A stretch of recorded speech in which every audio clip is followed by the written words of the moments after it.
Hi, my name is Dave Anderson, and this is Helicool's Helipad, and I'm gonna give you some good tips on some hunting skills that I've picked up over the years.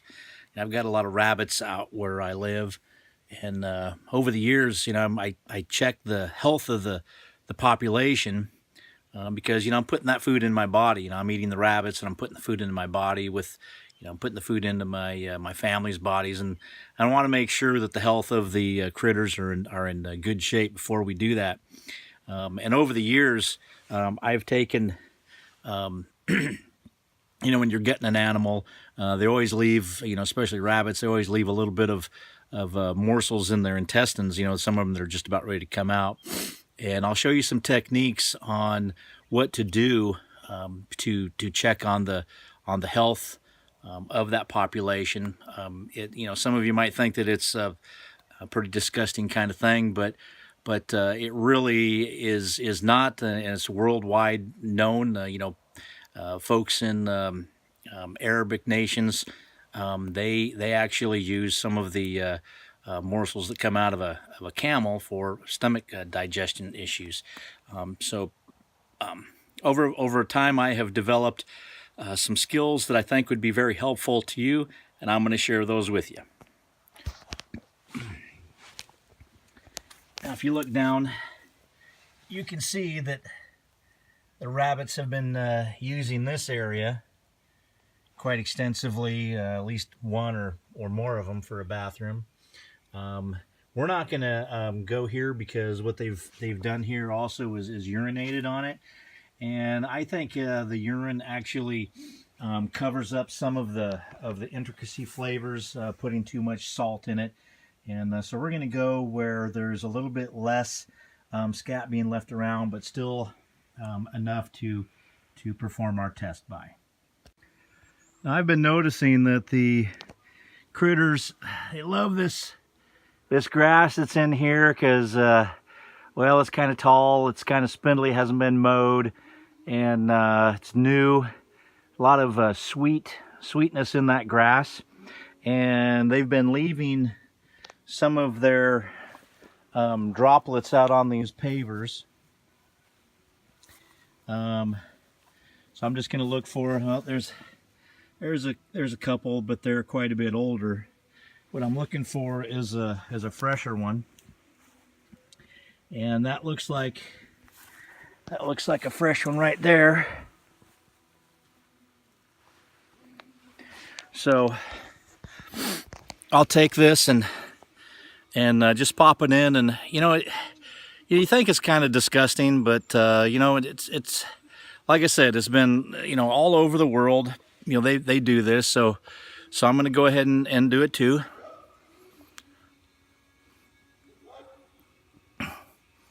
Now, you want to swish it all over on your tongue because there's different sensor areas on your tongue that taste sweet, bitter, and get the different flavors.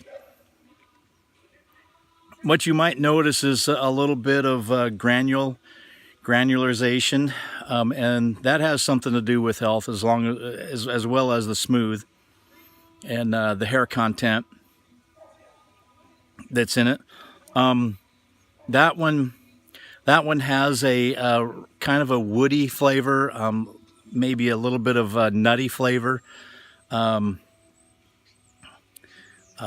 can't really describe what it tastes like, but there are some sweetness in it, and that's probably due to the new grass that's coming up.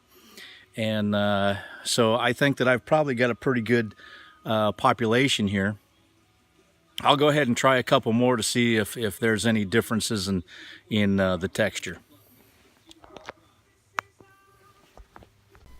You can see by this diagram, and this is scientifically proven, bitter in the very back of your tongue, sweet right in the center, and sweet and salty right up towards the tip, with sour on the far left and far right side. So that's why you want to get this really all over your tongue, so that you can get all of the delicate flavors that are possible, so you can determine the health of the population.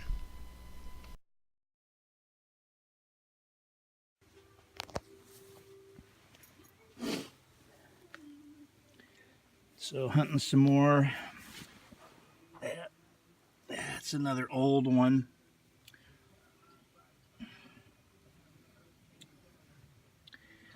There's a couple more.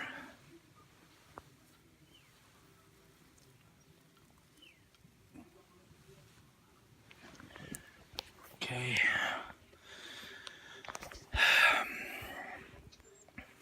You know, it's not as disgusting as what it appears. I mean, it's a natural thing. So just take a couple of them and pop them in. What you're looking for is just like I said, a little bit of a nutty flavor.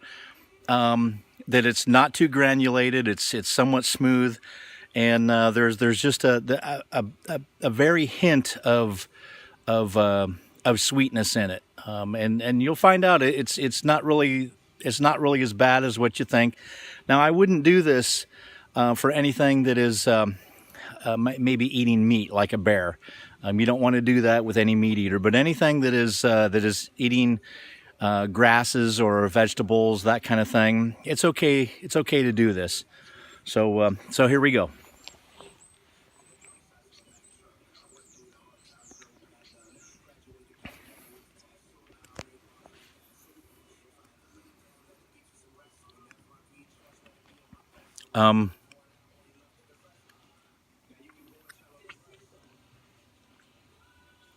You don't just want to swallow.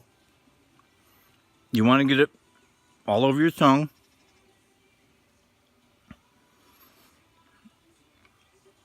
And I'm tasting some of the woodsy kind of flavors that I had before.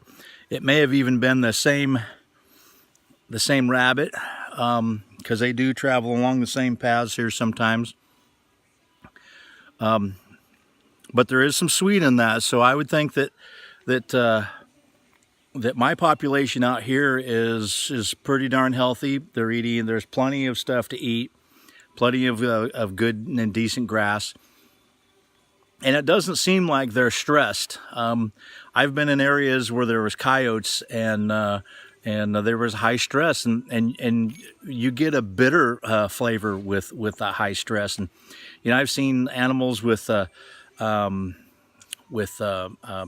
teeth marks and tears in their fur and whatnot, and their scat just didn't taste as like that nutty flavor like I was telling you about, and the little just a hint of sweetness with it. They were fairly bitter, and I just kind of attributed that to the stress of having the coyotes around. But these rabbits seem to be doing really good, and I hope this is helpful to you. I'm going to start looking around to see if I can find some elk, because I know there's some elk in this area, and I'll be testing theirs as well. Again, they're a grass eater, so it's okay. They're not eating meat. Okay, so I hope you enjoyed this, and we'll try to put an elk one on there on this video if I can find some, or a little bit later. All right, thanks for watching. Okay, well, I managed to find some elk before it got too dark, and I'm going to go ahead and try some of that. Now, elk is just a little bit bigger. Now, this is going to have some different flavors because you know, elk's a different kind of animal. They're having a different food source, but elk are definitely in this area. They're in these plains areas. They do come down out of the mountains because, well, this is where a lot of the grass is, and in the deep forest there's not a whole lot of grass growing, so they do love these meadow areas. So I'm gonna try this one and just kind of see how it goes.